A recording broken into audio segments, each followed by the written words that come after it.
अस्सलाम वालेकुम 9 क्लास। कैसे हैं? उम्मीद करता हूँ खैरियत से होंगे। आज हम बायोलॉजी का लेक्चर नंबर 2 स्टार्ट करने लगे हैं, relationship of biology to the other sciences.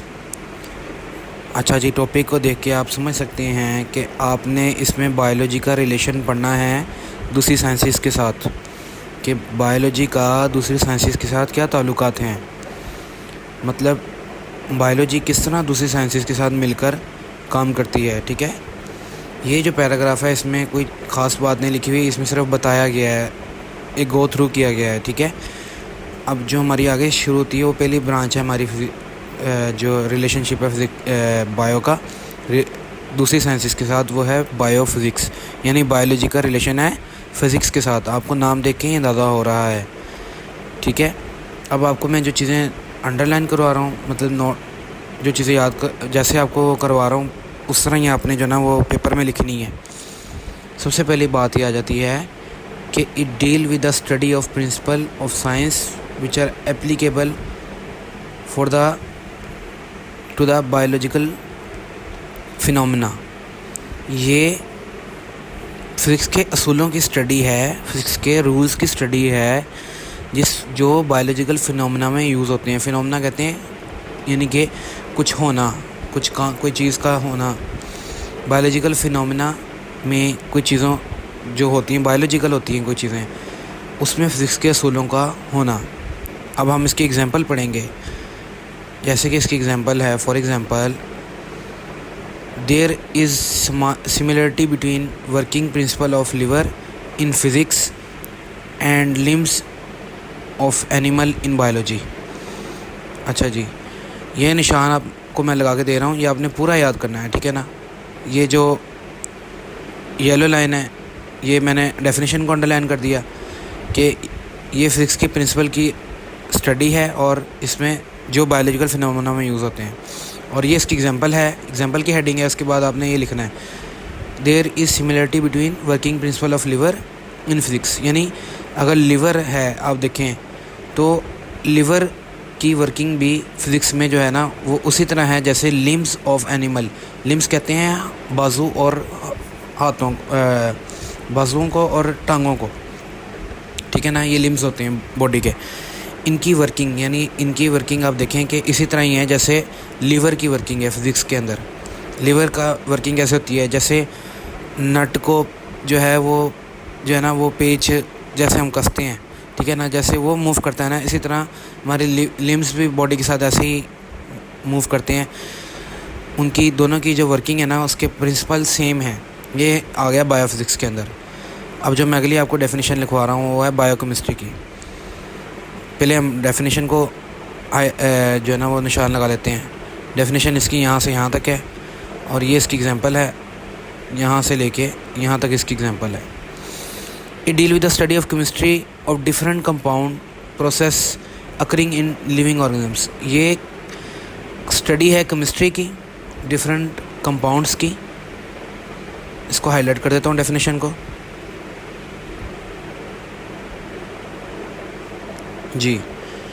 ये किस चीज़ की स्टडी है जी? केमिस्ट्री की स्टडी है ऑफ डिफरेंट कंपाउंड्स की और उनके प्रोसेस की अकरिंग इन लिविंग ऑर्गेनिजम्स, जो लिविंग ऑर्गेनिजम्स के अंदर होते हैं। ठीक है ना, लिविंग ऑर्गेनिजम्स के अंदर डिफरेंट कंपाउंड्स होते हैं और प्रोसेस होते हैं, उसकी स्टडी हम पढ़ेंगे बायोकेमिस्ट्री के अंदर।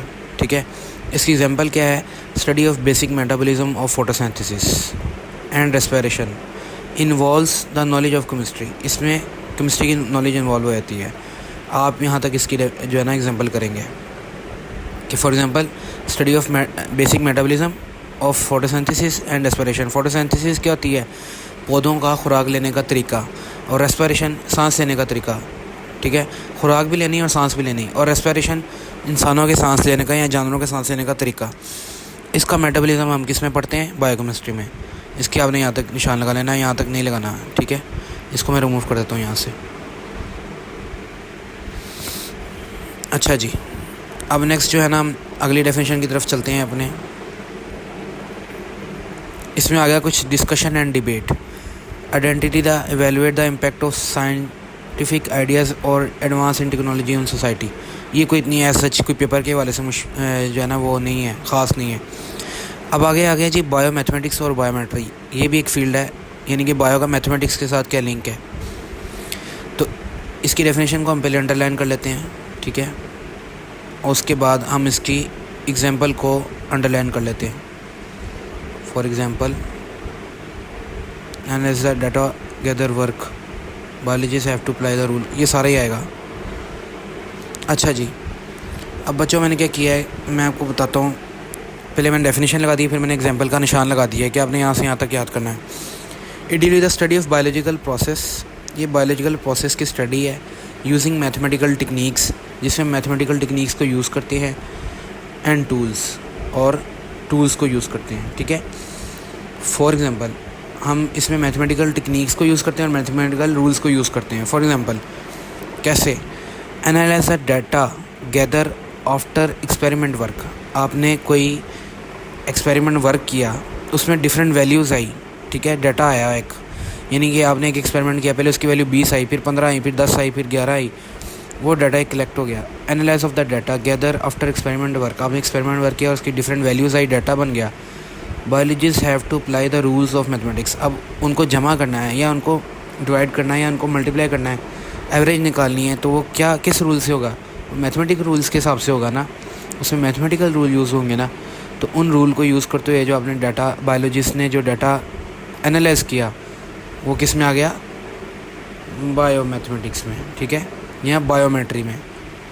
अब नेक्स्ट हम जो है ना वो अपने अगले डेफिनेशन की तरफ चलते हैं। पहले हम डेफिनेशन का निशान लगाएंगे, फिर हम जो है ना उसके आगे जो लाइन लिखनी है या उसकी एग्जांपल है उसके निशान लगाएंगे। इट डील विद द, अच्छा जी, अब यहाँ पे क्या आ गया जी, ये डेफिनेशन का निशान लग गया है। It deal with the study of occurrence, यानी कि बायोजियोग्राफी है। बायोजियोग्राफी क्या कहता है, it deal with the study of occurrence, यानी किसी चीज़ का होना, वकू होना, and distribution of different special of living things, different species of living thing organisms, distribution करना मुख्तलिफ स्पीशीज़ ऑफ लिविंग ऑर्गेनिजम्स को, मतलब किसी चीज़ का होना, कहीं पे मौजूद होना। मिसाल के तौर पे आप किसी भी शहर में रहते हैं, किसी भी इलाके में रहते हैं, आपका वहाँ पे मौजूद होना। और distribution of different species, different species का मतलब होता है कि इंसान, चूहे, बिल्ली, डॉगीज़, ठीक है ना, और मुख्तलिफ जो जानवर हैं वो स्पीशीज़ हैं, उनकी distribution of living organisms in different geographical region of the world, मुख्तलिफ ज़मीन के हिस्सों में। मतलब आप रह रहे हैं एक इलाके में, मिसाल के तौर पे आप एक इलाके में रहते हैं, उसका नाम इकबाल टाउन है। उस इकबाल टाउन के इलाके में आप रह रहे हैं, कुछ जानवर भी रह रहे हैं, कुछ ने बिल्लियाँ पाली हुई हैं, कुछ ने डॉग्स पाले हुए हैं, या कुछ वैसे भी मोहल्ले में भी जो आवारा मतलब फिरते हैं। उसके अलावा चूहे, उधर की कीड़े मकोड़े, हर चीज़ जो है वो क्या है, स्पीशीज़ हैं, ठीक है ना। Different species of living organisms हैं, लिविंग ऑर्गेनिजम्स यानी जिंदा जानदार, उनकी डिफरेंट स्पीशीज़ हैं, उनको डिस्ट्रीब्यूट किया और उनका पाया जाना वहाँ पर डिफरेंट जियोग्राफिकल एरिया। आप यानी कि दुनिया के एक हिस्से में जहाँ पे रह रहे हैं, वहाँ पे मतलब स्पीशीज़ रह रही हैं। ये सब कहाँ पे स्टडी हम करेंगे, बायोजियोग्राफी में। कहाँ पे स्टडी करेंगे, बायोजियोग्राफी में। अब इसके आगे जो लाइन लिखनी है वो ये है जी, it applies the knowledge of characteristics of particular geographical region to determine the characteristics of living organisms found there. आपने कहना है जी यहाँ से लेके यहाँ तक, ठीक है जी। इसकी अप्लाइज कहाँ पे होती है, आप इसको एडिंग भी दे सकते हैं, एप्लीकेशन या applies. It applies the knowledge of characteristics, यानी कि करेक्टरिस्टिक्स की knowledge of particular geographical region, एक मखसूस geographical region, to determine the characteristics of living organisms, living organisms की करेक्टरिस्टिक्स को डिटरमिन करना, मतलब फाइंड करना कि उनके अंदर कौन सी करेक्टरिस्टिक्स पाई जाती हैं। मिसाल, इंसान के अंदर कौन सी खसूसियात हैं, जानवरों के अंदर कौन सी खसूसियात हैं, पौधों के अंदर कौन सी खसूसियात हैं, एक मखसूस जियोग्राफिकल रीजन में। मतलब पाकिस्तान के लोग जो हैं वो, उनके अंदर क्या खसूसियात हैं, इंडिया के लोगों के अंदर क्या खसूसियात हैं, या पाकिस्तान के पौधे किस तरह के हैं, या इंडिया के पौधे किस तरह के हैं, या किसी और मुल्क के USA के पौधे किस तरह के हैं। इस चीज़ों को स्टडी करना बायोजियोग्राफी कहलाता है। ठीक है, यहाँ तक आपकी डेफिनेशन कंप्लीट हो जाती है, लेकिन कोई एक्स्ट्रा लाइन लिखना चाहे तो ये उसके लिए है। ठीक है, अच्छा जी, नेक्स्ट है bio economics. It deal with the study of organisms from economical point of view.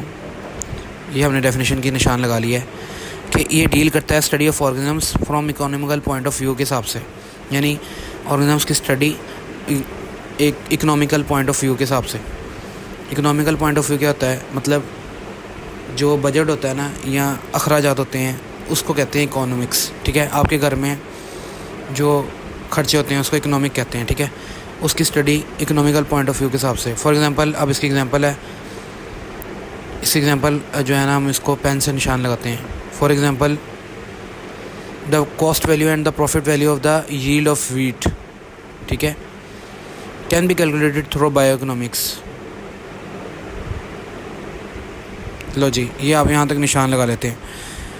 ठीक है, यानी आप सारा भी कर सकते हैं, इतनी मुश्किल बात नहीं है, लेकिन ये आसान बात है कि इसकी एग्जांपल क्या है जी, कॉस्ट वैल्यू क्या आई है, अखराजात क्या आए हैं, और प्रॉफिट बचत क्या आई है। Profit value of the yield, फसल ऑफ व्हीट, गंदम की फसल की क्या जो है ना अखराजात आए हैं और क्या उसके यहाँ फ़ायदा निकला है, यहाँ तक भी कर सकते हैं हम। ठीक है ना, यहाँ तक भी कर सकते हैं। Can be calculated through bio economics, कि वो बायो इकोनॉमिक्स के ज़रिए ही कैलकुलेटेड होती है। ठीक है ना, जहाँ तक आपका दिल करे वहाँ तक आप कर सकते हैं, आपको नंबर पूरे मिलेंगे इंशाल्लाह ताला। ठीक है, ये मैंने आपको यहाँ तक निशान लगा दिया है। अब हम जो है ना अपने नेक्स्ट की तरफ चलते हैं। ये जो बॉक्स है ना, ये कोई सच कोई ख़ास चीज़ नहीं है, ये इसी चीज़ों को ना वो बनाया गया है, हाईलाइट किया गया ताकि आपको समझने में आसानी हो।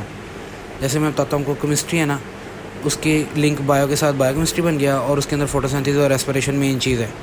इसी तरह इकोनॉमिक्स है तो उसकी बायो के साथ लिंक बायो इकोनॉमिक्स बन गया, बेनिफिट और लॉस, ये बस ये चीज़ बताई गई है। ठीक है, इसमें कोई सच खास बात नहीं है। इसी तरह ये डिबेट भी ख़ास चीज़ नहीं है। अब हम चलते हैं कि कैरियर इन बायोलॉजीज़, बायोलॉजी के अंदर कैरियर क्या है। आप बायोलॉजी पढ़ते हैं, इसके अंदर कैरियर क्या है, ये भी इंपॉर्टेंट है। ये लॉन्ग में भी आ जाता है, शॉर्ट्स में भी आ जाते हैं। मेडिसिन एंड सर्जरी शॉर्ट में आ जाता है, या फिशरीज़ शॉर्ट में आता है। फिशरीज़ बहुत इंपॉर्टेंट है, हॉर्टिकल्चर बहुत इंपॉर्टेंट है। ठीक है ना, ये शॉर्ट में अक्सर आ जाते हैं, इंपॉर्टेंट है। इनका हम क्या क्या याद करेंगे, सारा तो नहीं याद करेंगे हम, मैं तो आपको वो चीज़ें याद करूँगा जिससे आपके अच्छे नंबर आ जाएँ। ठीक है ना, हर चीज़ तो नहीं आप याद कर सकते, ना याद करेंगे। मेडिसिन क्या है जी, सबसे पहले हम मेडिसिन की बात करते हैं। मेडिसिन, उसका हम निशान लगाते हैं, वो यहाँ तक निशान बनता है। ठीक है, उसके बाद उसकी एग्जांपल का निशान लगाते हैं, हाईलाइट।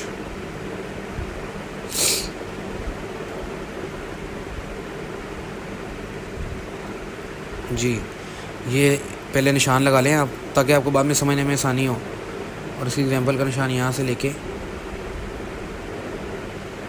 यहाँ तक। ठीक है जी, यहाँ तक आपने याद करना है ये। अच्छा जी, अब मैं उसको पढ़ाता हूँ आपको। The profession of medicine deal with the diagnosis and treatment of disease in human.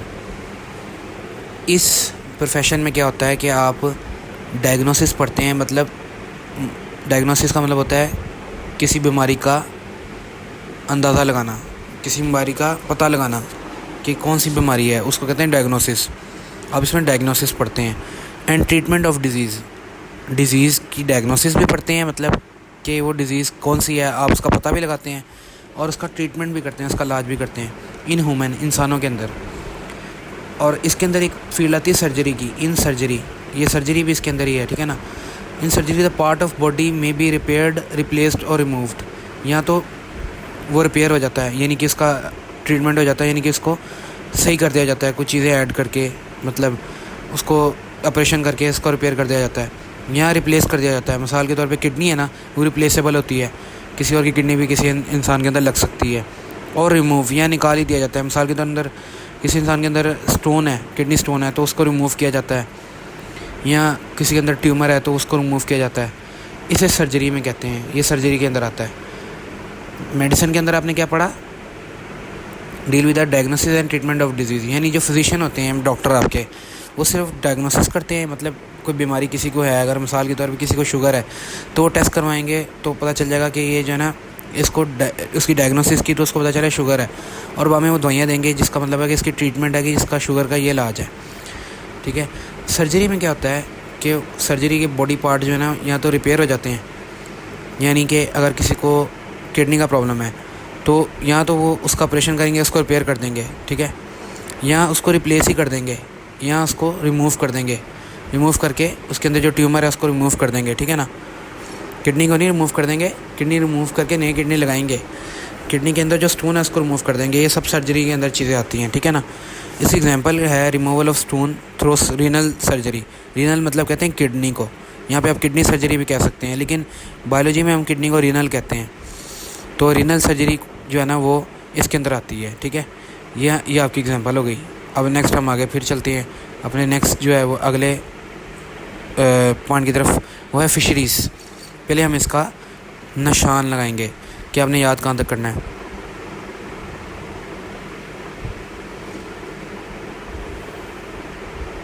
अच्छा जी, ये निशान लगा लिया। उसके बाद यहाँ से लेके यहाँ तक ये इसके आगे पॉइंट है, ठीक है ना। अच्छा जी, फ़िशरीज़ में हमने क्या पढ़ा? फ़िशरीज़ the professional study of fish production. फ़िशरीज़ में आप फ़िश प्रोडक्शन के बारे में पढ़ते हैं, यानी मछलियों की पैदावार के बारे में पढ़ते हैं।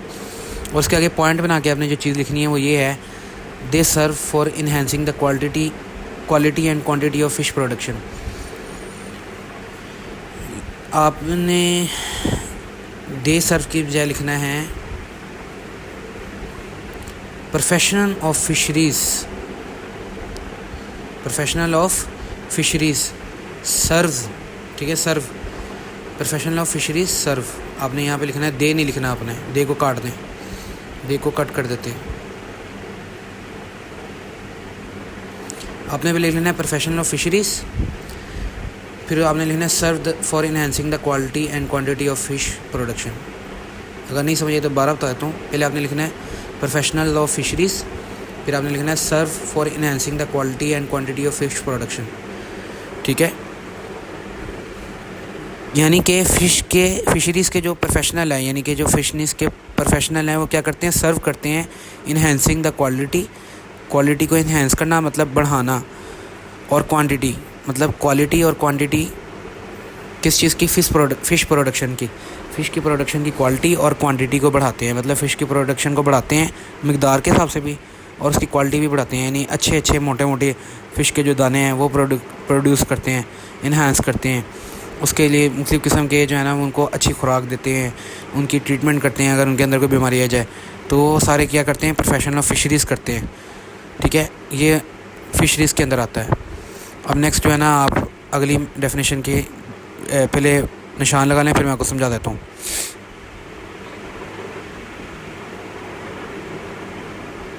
अच्छा जी, एक निशान ये लग गया, और नेक्स्ट निशान लग गया यहाँ से लेके यहाँ तक, ठीक है। इसमें क्या है जी? Agriculture this profession deal with the food crops and animals. इसमें आप फसलों के बारे में और जानवरों के बारे में पढ़ेंगे, which are the source of food, जो कि सोर्स ऑफ फूड है। एनिमल, इसमें अब आप शेर वगैरह के बारे में नहीं पढ़ेंगे, इसमें आप उन एनिमल के बारे में पढ़ेंगे जिनको खाया जा सकता है। फूड क्रॉप्स फसलें जैसे कि वीट, राइस, गंदम, चावल, कॉर्न, छल्ली वगैरह, ठीक है ना। और एनिमल्स के बारे में पढ़ेंगे जो जैसे कि मुर्गी, बफलो जिससे दूध मिलता है, ठीक है ना। इसी तरह काऊ से गोश्त मिलता है, ठीक है। ये सारी चीज़ें वो एनिमल जो खाए जा सकते हैं वो भी एग्रीकल्चर के अंदर आएंगे, ठीक है ना। Which are the source of food, जो कि खाने का सोर्स हैं। And agriculture work for the betterment of crops like wheat and rice. या आप राइस एंड कॉर्न भी कर सकते हैं, ठीक है ना, या तीनों भी कर सकते हैं, आपकी मर्ज़ी है। ये जो अगला पॉइंट है वो ये लिखना है। पहली डेफिनेशन यहाँ से यहाँ तक है, यहाँ से लेके यहाँ तक है, फूड तक। अगला पॉइंट आपने जो बना के लिखना है वो ये लिखना है, and agriculture works for the betterment of crops like wheat, rice and corn. कि एग्रीकल्चर जो है ना वो फसलों की बेहतरी के लिए, जिसमें चावल और गंदम आ जाती है, उस पर काम करते हैं, ठीक है। नेक्स्ट है एनिमल हस्बेंड्री की पहली डेफिनेशन पे हम लगा देते हैं निशान, फिर हम उसकी एग्जांपल पे निशान लगा देते हैं। लो जी, बस इतनी सी बात है।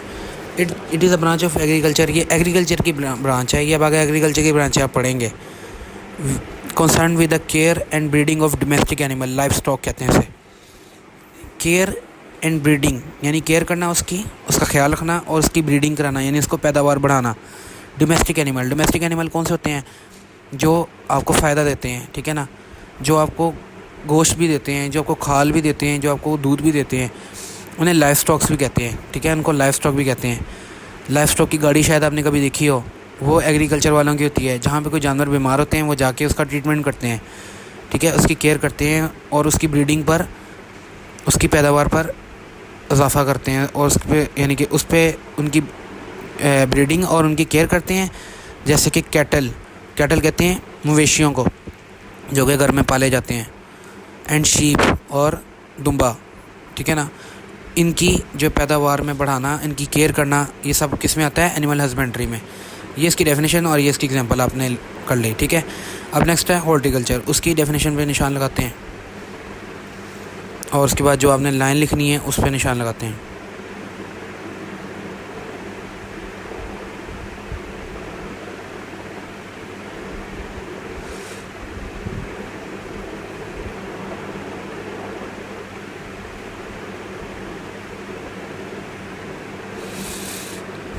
जो मैंने निशान लगाया उन्हें वही याद करना है, बाकी चीज़ें जो मुश्किल है वो नहीं याद करनी।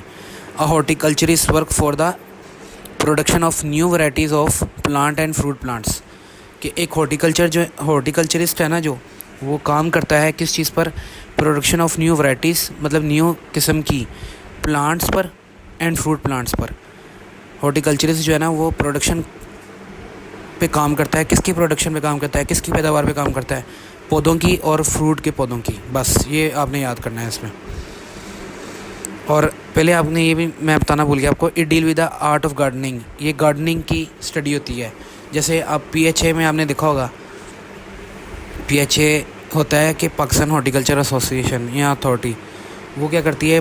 पार्कों में पौधों का ख्याल करती है, वो हॉर्टिकल्चर में आता है। लेकिन ये जो है ना ऐसा अच्छी फील्ड है। इसमें मतलब अगर बंदा हॉर्टिकल्चर में, जो बच्चे BS ऑनर्स करते हैं, ठीक है, हायर एजुकेशन पढ़ते हैं, लेकिन उसके आगे जॉब्स जो है ना वो इतनी ख़ास नहीं है, ठीक है ना। लेकिन ये एक फील्ड तो है ना बायोलॉजी, हम उसके बारे में पढ़ेंगे तो ना, तो इसलिए हमने इसके बारे में पढ़ा कि ये आर्ट ऑफ गार्डनिंग है और इसमें जो है ना बायोलॉजिस्ट वो प्लांट एंड फ्रूट प्लांट्स के बारे में पढ़ते हैं, उनकी वैराइटीज़ के बारे में, ठीक है। अब नेक्स्ट है फार्मिंग। पहले हम इसकी डेफिनेशन लगा लेते हैं।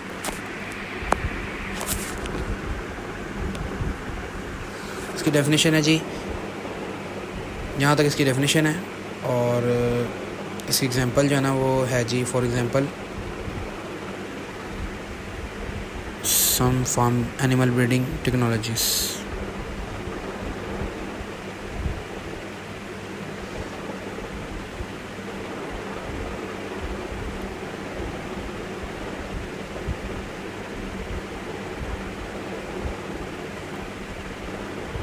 ये यहाँ से लेके यहाँ तक लगा लिया, ये निशान लग गया हमारा। अब हम इसको याद कर लेंगे।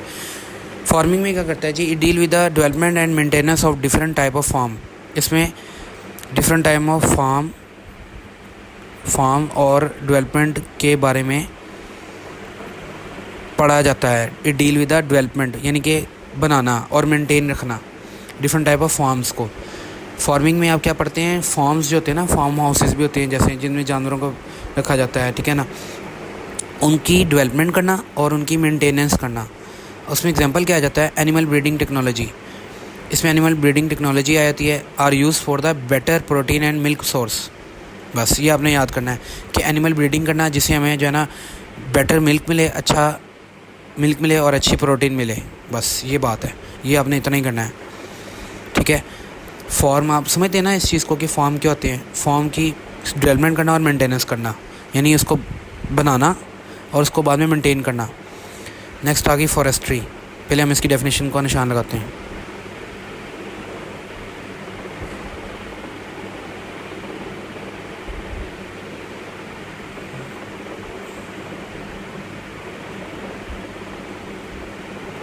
फॉरेस्ट्री में क्या होता है जी? In forestry professional look after natural forest.